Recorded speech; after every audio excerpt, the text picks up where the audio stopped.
So we'll crack on, and now we're going to hear from some people who have been students a lot more recently than some of us in this audience, and it's a session on what can we learn from past students. And we have with us Ashley Golder, Tim Deacon, who's with CTV, Ross Lusted, and Still Williams.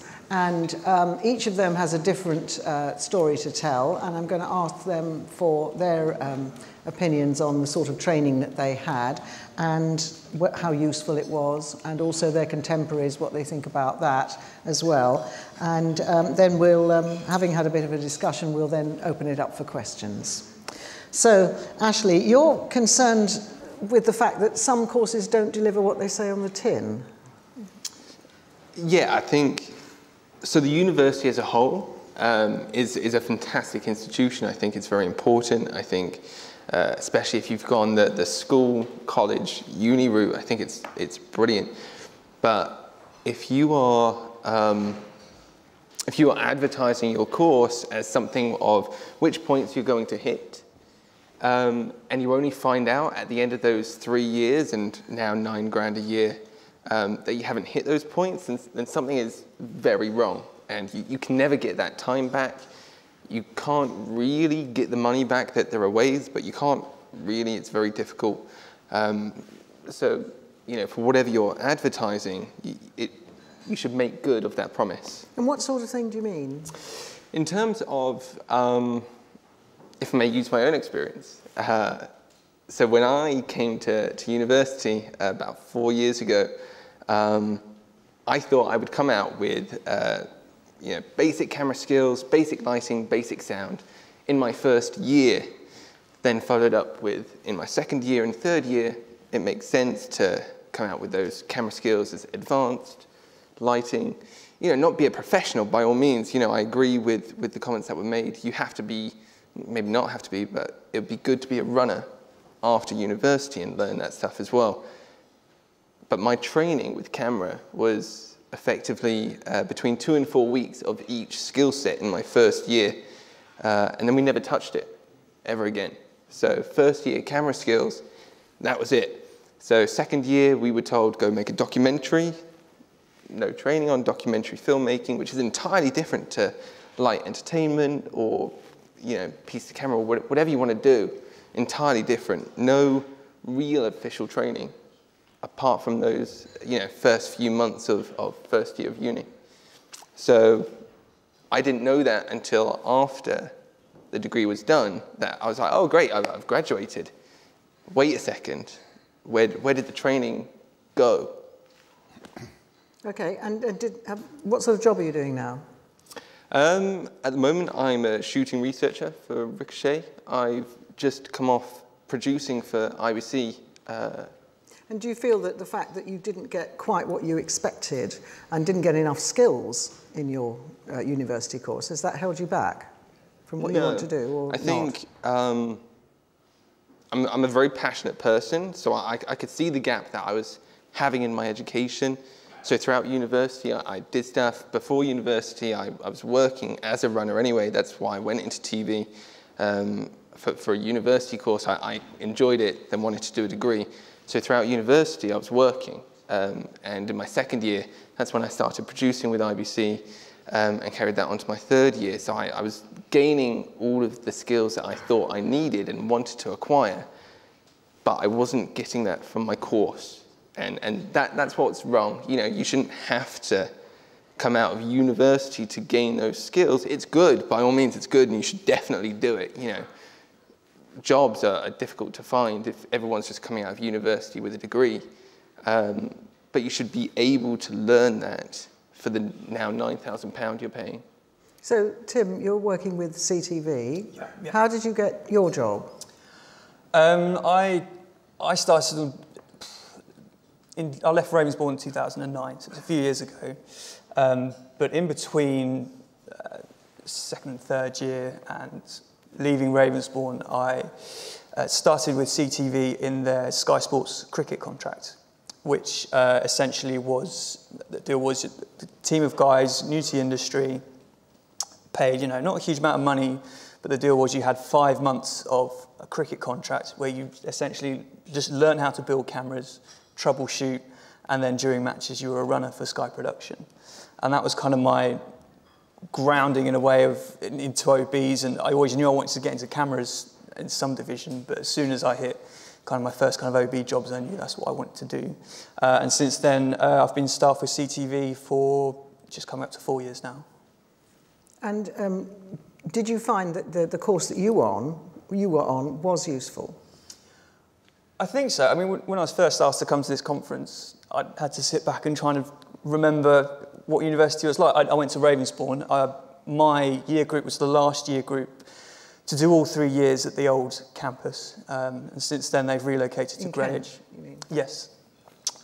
So we had a very, not an old school education, as it were. It was kind of at the point where HD was just coming in. The big thing when I first started is that Ravensbourne got their first HD cameras. And it was kind of very much, this is the way it's going to go. It's all going to be away from tape. But we still had a wonderful grounding in, here's the equipment, here's your homework, get it all done, but by all means, squeeze in whatever interests you around it. And I actually, thinking back, have many fond memories of being almost thrown out of the university with my friends because we were making programs and working far too late into the night trying to get a set in on time for whatever reason.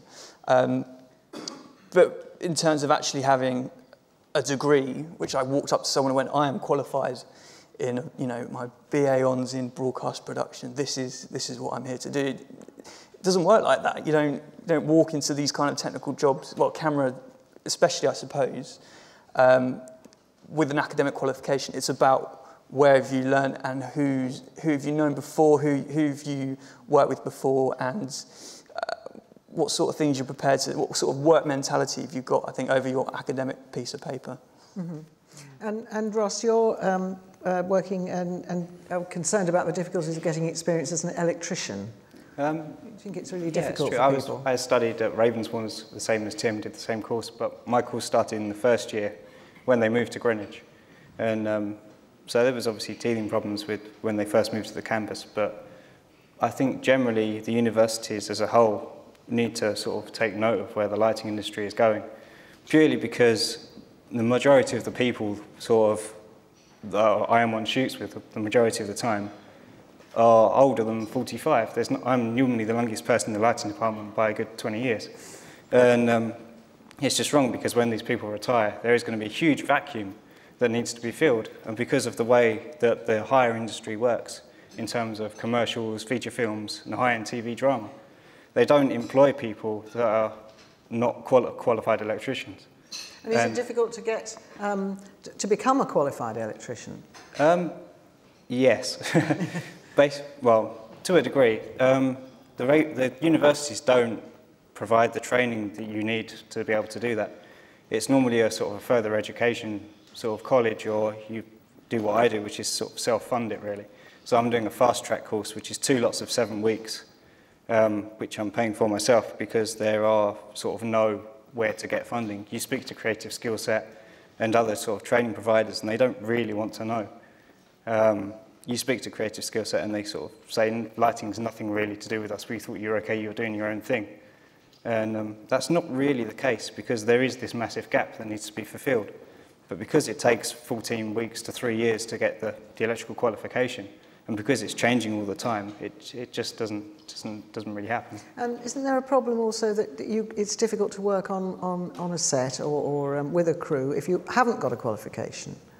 Because of the health and safety rules and all that sort of thing? That is the reason for having the qualification there. So, I mean, you can't get on to get the experience because you haven't got the qualifications. It's a bit of a chicken and egg unless you're going to situation. pay for it yourself, how are you going to do it? You can't really, to be honest, unless you decide to take the route of going through further education before you go to university. That's kind of the only way through it. So if the university's created a course where the electrical qualifications, the 17th edition, was included within the course, it only takes 14 weeks to be fully qualified. So you could do that probably within 1 or 2 terms of a course over the course of the 3 years. So it could be achieved, but because people aren't qualified, they get stuck sort of in the lower brackets, earning sort of less money, and therefore it's hard then to break up and get into the commercials and the feature films. So you think there isn't sufficient training for electricians? And There's a severe lack of training for electricians, if they were made. do we know why that is? Um, Or is it that, as was pointed out, that people who do know how to do it are not allowed into the colleges because they haven't got a teaching qualification? that could be a reason. So the yeah. skills aren't being passed on? I think that's definitely a case, and perhaps just a lack of foresight on somebody's part. I'm not too sure whom, really. Okay, still. Now, you're at the DOP end of things, and you've made some independent films? Yes, I went to Ravensbourne in 2003, graduated 2006, freelanced in television from 2006 to 2009, then did masters at National Film Television School from 2009 to 2011, and from 2011 to present, I've shot 3 feature films, countless music videos, and my last feature got a theatrical release in the UK. So, What was that called? Gone Too Far. Yes. Okay. And so how difficult have you found it? You've got a lot of qualifications. The thing with qualifications is that no one has ever asked me to see a qualification, not once. And just to kind of go back to what your point earlier about universities not delivering what they say they're delivering. I mean, I was cycling one day on the back of a bus.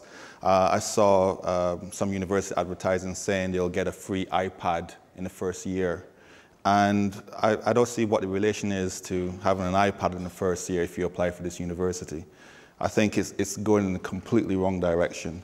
And a lot of the courses are just not delivering, I can say full-heartedly, what they say they're advertising. On a test commercial that I did, it was pretty low-key test commercial. I had a particular student who went to a particular university, and I didn't do the screening. It was a producer who did it all, and they advertised themselves as a gaffer. And met them on set, and it's like, right, okay, cool. Let's for the first shot, we're gonna set the wide up. If we get Joker Bug over there on C-stand, and he looked at me and said, "What's a C-stand?" And I thought he was joking, like seriously, And I says, "No, I don't." So you're still studying, right? I said, "Yeah, I'm still studying. I'm in my first year. I mean, I'm just finishing my first year. I don't know what a C-stand is. I'm still studying." It's like. And it became almost defensive, like, well, I don't know what a C-stand is, I'm still studying, so, that's excusable. But so you call yourself a gaffer? It's like, yeah, I wanted the job. So you have these free websites that you advertise on. I'm sure there's countless that you just put your CV up and say, hey, listen, I'm this, and they could apply. And I mean, it was almost horrific. And I tried to kind of talk to him and say, hey, listen, well, you should be like trying to take more interest in what is it you're trying to do and not just rely on what this university is teaching you. He says, yeah, but, at the end of the day, it's like, well, I'm taking my time. Well, so you can't advertise yourself as a gaffer. And there was no connect whatsoever. It was like speaking to a wall. Pretty much. So that was pretty interesting within itself. Yeah. So some of the courses, would you say they're worth the money or not?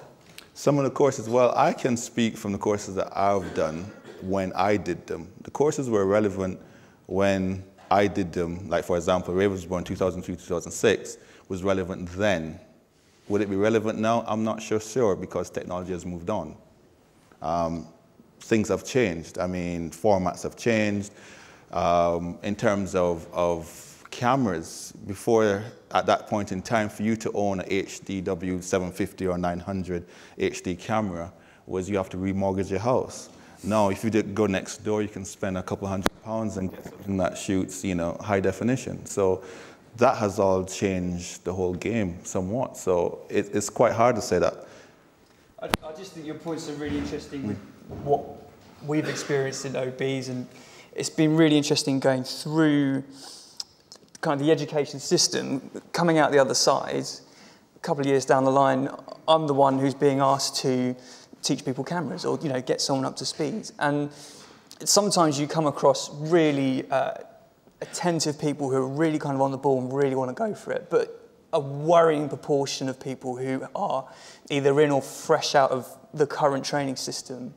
Some of the things we hear and experience beg a belief. It's just hilarious. Case in point, I was on a rig up north for a cricket match, and we had a new guy turn up who, kind of mid-season, we normally take guys over the whole season, but he kind of come in late, and he introduced himself going, "Hi, I'm so-and-so, have my card." For a guy who's turned up to build boxes, like, okay, cool. Looked at it, it said his name, and it said producer, cinematographer, amateur ladies man. I was like, okay. And I said, so what do you, he's like, well, I'm here, just to kind of pitch in, but really I want to work, in wildlife docos. And that, as soon as someone comes up to you and says that, I mean, it's just, how do people think they're coming across? How do people, where are we teaching people that their experience already is enough to present themselves at that level?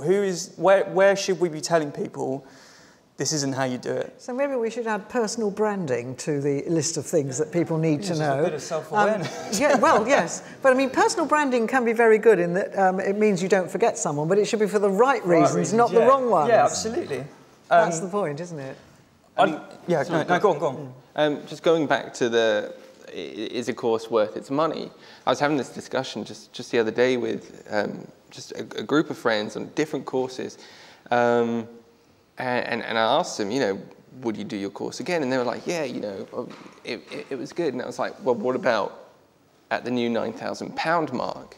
And it was just a flat no. And it's important to state as well, especially seeing as we look like students or coming across as students, that the £9,000, it hasn't gone up for the universities. It's still the same. But for us, the cost is £9,000, and that has gone up. It's just important to state. But courses at the moment for that price could maybe not be worth the £9,000 mark. Do you find that some, I mean, not maybe the ones that you've been to or not, but some universities and colleges don't have up-to-date kit, and therefore, because there has been an issue raised about some students saying they've been trained on stuff that's outdated? I think the point was made earlier in the talk, for a university to invest in high-end kit is a serious investment. They're not businesses that are going to turn over profit on that kind of expenditure. So, of course, you have to preserve your interest for as long as possible. But it's a vicious circle. You shoot yourself in the foot because you can't really let students loose on the gear, but you want the best gear so they're interested in coming. And, in many respects, all your basic training should be on kit that's 4 or 5 years old, and you should learn your way up to fully get a comprehensive picture of why things work the way they do. To understand latitude, work on a really old camera that only works with like 8 stops, all the way up to a high-end camera, and then you understand how it all works. But the point being, universities haven't got that kind of money. But it almost sounds as though the universities should be doing a deal with manufacturers, and manufacturers would then upgrade stuff, and there should be some way of doing that. Possibly. Rather than it just being a simple sale. Perhaps the manufacturers in a very practical sense. You go and look at some of the magazines we've had here today. There's people selling back-end rental kit. There's kit that people are trying to get rid of in their stock rooms so that they can bring in new gear for the professional market. Is there not a scope for higher education to be teaming up with rental houses and say, right, well, if you do us at X rate for X number of weeks on the kit you want to get rid of, we'll hand it back to you and it will still be sellable. Just practical things that get industry standard kit in and out the door without universities being terrified about someone, dunking it in water or spilling a pint over it. But I mean, hadn't thought of that. One of the best lessons, I guess, that I took from my uni course, and at the time it was a debate amongst our course with this whole, do you want new kit? Is there new kit? What's it worth? Is we were still shooting on SD when I came into university, and we were like, well, why don't we have any high definition stuff, especially when I started going to IBC, and we've got 4K, 8K, somewhere NHK are doing a 16K now, which is ridiculous, and we're still shooting on SD. And one of the best lessons, hard lesson for myself, because I was still trying to have this debate, is it doesn't have to be about kit. It's still story. It's still, you know, definitely in your first year, learn the basics, learn off the rubbish cameras. A camera is a camera. You know, you zoom in, you have a tight shot. You zoom out, you've got a wide. Same camera, different story. You know, learn the story first. So personally, yes, have good kit, but that's not the pinnacle of what a course should be. But it should, sorry, yeah. No, I so agree on that point, and I think I'm going through a really strange phase at this moment in time where I think everything is so based on kit. It's like kit is leading us. I don't know what it is. I guess it's advertising. I guess, you know, manufacturers want to get their products out there and stuff like that. But everything is like, for example, I mean, even jobs that I work on, it has to be a red camera, or it has to be an Alexa camera, or it has to be this particular camera. For what reason, I don't know. I mean, it seems as though the kit is actually forming our culture. But it's always been technology-led. It's always been technology-led, but I think it's starting to run away from us now. And this is why you always have to keep updating, because, I don't know, don't want to sound like a conspiracy theorist, but, you know, manufacturers now have a reason to update to the next kit, to update to the next camera. Oh, well, this camera only does 4K, let's go to 6K. Oh, this camera only does 6K, let's go to 8K. And because we're always trying to catch up, it means that nothing will be satisfactory. Mm-hmm. Ross, what sort of amount, can you tell us what sort of amount you're having to spend to get your electrician certification? To put it into perspective, I got into uni when it was still a £3,000 charge. So what would have been my third year, which I didn't do, would have been the first year of the £9,000. But to go back to college and to relearn to do the electrical side of things is about £3,500 per half. So in total, about £7,000. So that's a big commitment. It's a lot of money to put forward for something that is an extra to something that I probably could have learned in the first place had it been provided. And have you got a prospect of a job? Or jobs on I'm working freelance at the moment, so it's kind of a bit of a risk. It hopefully will pay off and get me into the higher work. I think the odds are in my favour, but there's still that element that it may not work out. But you wouldn't have got this at university? No, there's no way. If you'd invested the £9,000, you wouldn't have got it at university, that's what you're saying? There's still no course that is run that would give that qualification. And the course that I'm doing is a domestic electrician's course, so I could come around to your house and wire up your house. But it's not going to help me on a film set, to be honest, other than the fact that I can work out Ohm's law, pretty much. Hooray! So that's one person, at least. But there was a course out there originally that was an apprenticeship. It was headed by gaffers, and it was an MVQ qualified thing, but it wasn't recognised by industry, and therefore there is now not a single institution in the country that runs the course. So it's now defunct, and it just doesn't exist anymore. And you said you didn't get any help from Skillset? No, I spoke to Skillset on numerous occasions, and they just, to be honest, didn't want to know, in blunt terms, really. So it is literally a case of funding it yourself if you want to do it, and if not, there's not really any way around it. So, Tim, now that you're sort of on the other side, kind of, you know, within an OB company, what's your advice to students who are looking for, well, you know, do you advise, I mean, if someone asks you, do you advise them to go for certain courses and not others? I think it's really difficult because I went through the university system, I had a great time, but even compared to when I left, there's so many other options. As we've heard about today, I think it got to nearly lunchtime before we heard anything about university courses and what universities. It's all about other ideas of, you know, broadcasters taking people on right from almost straight out of the cradle. It sounds like at Sky. You can have a job for life as soon as you turn up. there's so much more flexibility out there. There's so many other ideas of doing stuff. There's so many ways of going without... we can all talk about whether university loans and fees is a burden on you and how it's paid back over your lifetime. The arrangement for funding your training is a debatable subject. But the point is, if you choose to go to university, you will spend a long time filling out a very big form with some very big numbers on. And we live in a world where people of that age are consumers, they are customers, and when it comes to handing over money for something, they expect a return, which I think is a strong part of this culture of, well, I've been to university, oh, I've been here, or I've done that. Oh, you mean a culture of entitlement, in a way? Yes, but if you've signed up to have a 30 grand debt until you're 50, then maybe you should have some sort of enticement to the fact that you should feel like you're better trained than someone who hasn't been through the same system. You should feel like your option is a game changer in terms of your career. So you feel, would you say there is a mismatch then between what the universities, some universities are offering and what the industry wants? I think there's a massive difference. I think well, a good way of putting it, when we at CTV are looking for people to come on as trainees almost through this cricket scheme and coming in as cable bashers and even to junior camera levels. I was talking about my head of department and he said, you know, most of the time when I interview someone, I look at them and I think, could I spend 6 months of the year talking to you?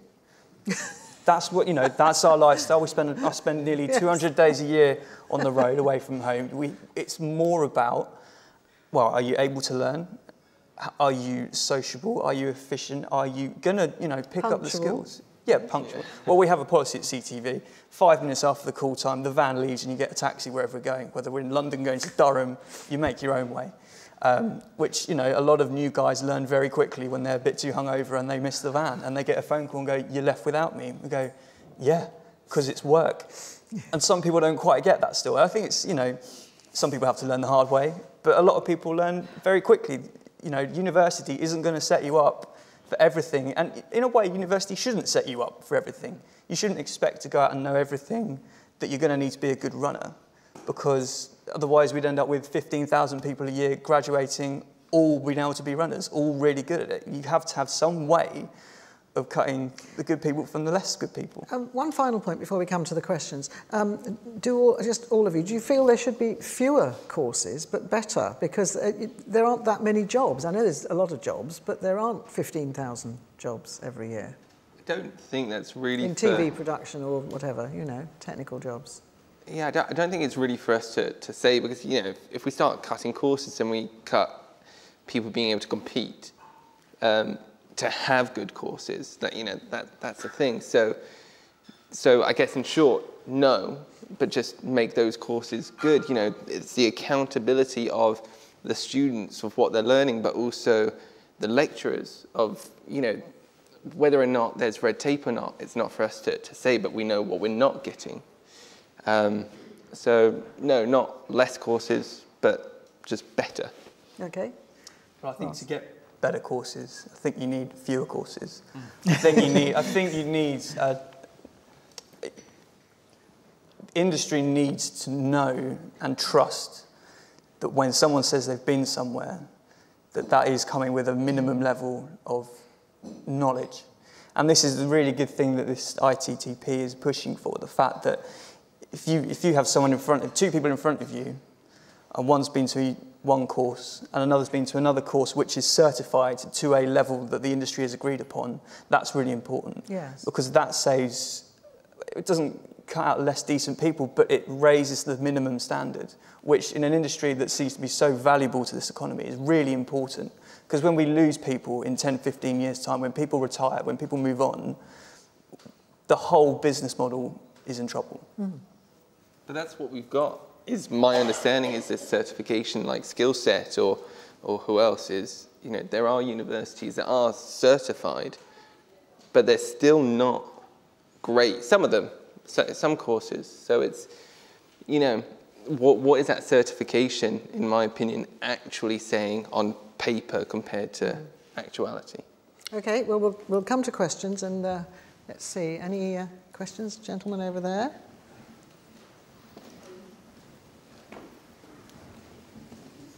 And can you say who you are? And Hello, Mark Reed. I'm a freelance audio guarantee engineer, also actually an ex-member of CTV, so I know the CTV way. My question really to the board is, if an 18-year-old came to you who said, I'm really interested in working in telly, what would you tell them to do?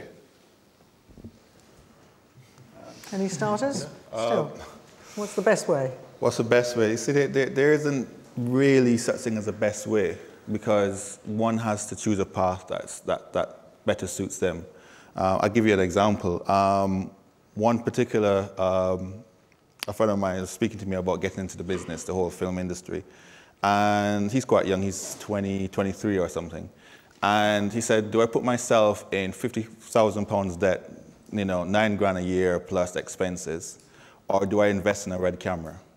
You invest in a red camera, I can go out and undercut everybody, right? And I would still be making, well, he would still be making £100,000+ a year. That versus going to university, £50,000 debt, and coming out as a runner, or not even coming out with any kind of qualifications that the university actually promised you. How do you weigh that up? Okay. I'd second that as well. I think it would depend what the person was doing, but if they were going to take the lighting route at the moment, the way the industry currently stands, if they had to be qualified electrician, I'd tell them to go to an FE college, study to become an electrician and get on-set experience whilst working on the job. It wouldn't be necessary going to university. Okay. Oh, well, if they came to me asking if they wanted to get into OBs as opposed to TV in general, I'd say, come and cable bash a camera that runs the length of Wembley Stadium in front of 80,000 people and see how you feel afterwards. So I think there's a lot of misconceptions about how this industry works and how unglamorous it can be. Oh yes, I used to, when I was a reporter, I can remember once standing outside the Home Office for 3 hours. My feet were absolutely freezing. It started raining, and I turned to the other reporters and I said, it's the wild glamour of it all that keeps me going. You know, I mean, you know, it's just, it's awful at times, isn't it? And it is more rough and ready than people think of. That's news reporting, but all sorts of parts of TV. It has its glamorous moments, you know, but a lot of it isn't. Okay, another question. Lady here. It's kind of more of a comment than a question. What I've been hearing all day is that... Oh, can you say who you are? Sorry, yes. My name is Jessica. Have the mic. Hi, I'm a teacher at Elstree UTC, and I'm the head of industry projects. I'm creating a model of industry for students to gain practical experience and real-world experience through, alongside getting their GCSEs and their A-levels. What I'm hearing from all the panels is that there's sort of two sets of skills that are not coming together. One, a set of skills of being reflective, self-critical, hardworking, professional, punctual, the things that apply to being successful in almost any walk of life. And then the industry-specific skills, like being an electrician, knowing what a C-stand is, knowing which camera to invest in if you're going to become, you know, a rental house. And there doesn't seem to be enough communication between the people who provide the first set of skills through education at secondary school, college level, and at higher education, and then the industry that have all these secrets about the way that it works. I came from the industry. I was a producer, multi-camera producer, so I can make that link in my head and I can explain that to the students, but I'm one person. And until the industry and the professionals that are in this room who say they're passionate about education, until they start communicating that and handing those skills down, we're going to continue to have this massive gap that kids are going to fall into, like you have, and it's going to cost you $7 grand to get a job. Can you tell us a bit about Elstree? Sorry, yeah, go on. Just tell us a little bit about Elstree UTC, because it is specifically a media school, isn't it? Elstree's in its second year. We're partnered with Elstree Studios. It's a university technical college for 14 to 19-year-olds. We offer core subjects in GCSEs, and then we have specialist subjects in GCSE and A-level. We are trying to bridge that gap and bring education and industry together to, you know, provide a future for the kids in this country and for this industry that so many of us are passionate about. trying to work with a national curriculum and a school, and we are comprehensive, we're not selective, so we get children from all walks of life. Trying to bridge those requirements of a school with what we're hearing today is needed is very, very tricky. And while I agree that a university course should give you some practical experience, as you were saying in your first year, you got basic skill set, there's no way that anybody's going to walk out of there and know how to use all of the kit that's out there. But they get a taste of it. They start to understand what the industry offers, what different roles are there. Technology today has allowed every kid to be a director and every kid to distribute a film on the internet.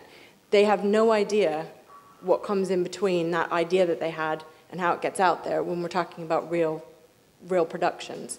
They don't know they need to be an electrician. They don't know they need to be a carpenter. And we need this dialogue to open up, and we need the secrets to spill out, or they're going to die when everybody passes on. Sorry.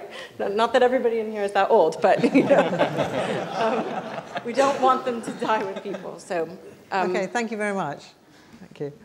Another question? Yep, at the back there. Gentleman at the back.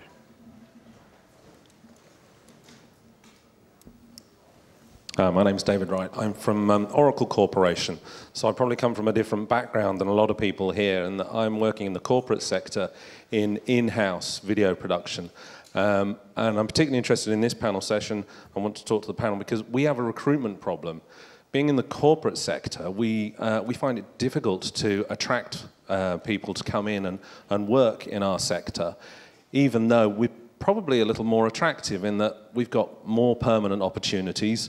We tend to be a lot more 9 to 5.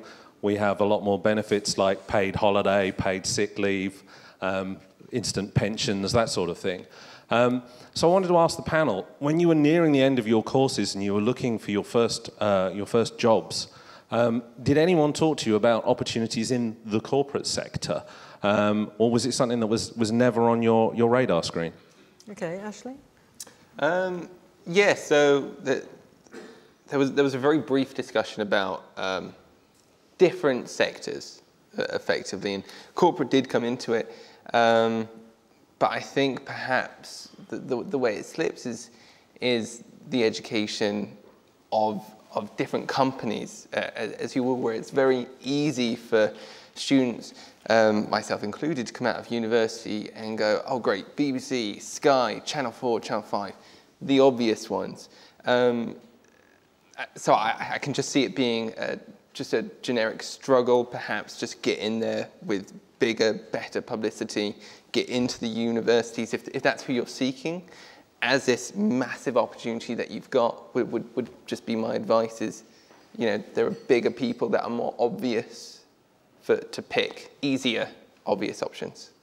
I think when I left university, I was kind of freelance, kind of assisting and trying to make headways in with OBs, but at the same time I was doing corporate work. I did a few events for kind of HSBC, I was doing award shows on Park Lane hotels, and actually, in hindsight, a lot of the cameramen I met on that are broadcast operating guys who freelance, do corporate as well. And I think if students were given a better understanding of how, you know, people can move between sectors, you know, the operators do kind of do big fancy client jobs that everyone goes, wow, you did X Factor, whatever. Yeah, but next week I'm doing a much better paid job on better hours, 10 minutes from home.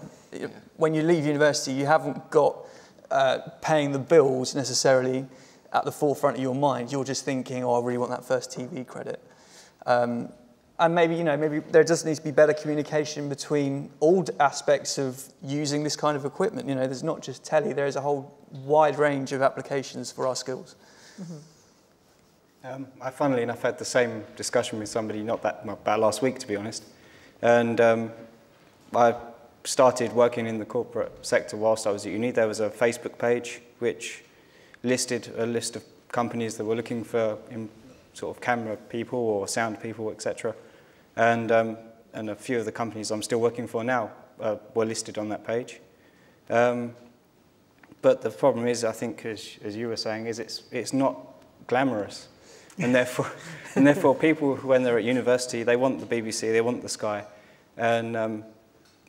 And the small company in the corner just gets sort of looked and put to the wayside, really.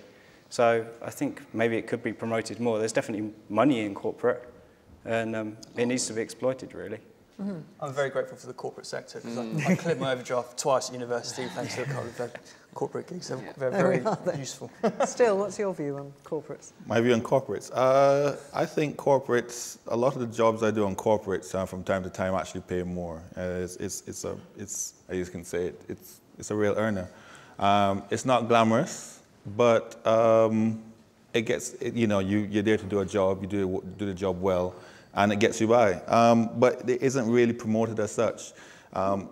National Film Television School is slightly different, because that's more films and television. But my first degree at Ravensbourne, corporates weren't really promoted as such. You guys never really existed.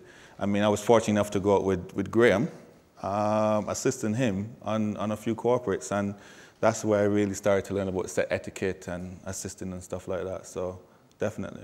Yeah, very interesting. One last question at the back, just there. Michael Bickerton, Birmingham City University. At the risk of being devil's advocate, are university courses designed to give vocational experience, or are they designed to be much more academic and to create thought processes and things like that? Are we expecting too much from university courses in terms of the vocational experience? Anyone want to tackle that one? I'll begin. Go on then, Ross. Yeah. I think it depends on the course that you're signing up for. If you're signing up for a course such as I did, like broadcast operations, I think you're expecting to be learning a technical skill more so than an academic subject as such. I think if you're signing up to a generic media degree, you could be learning anything from poetry to television writing. I don't know.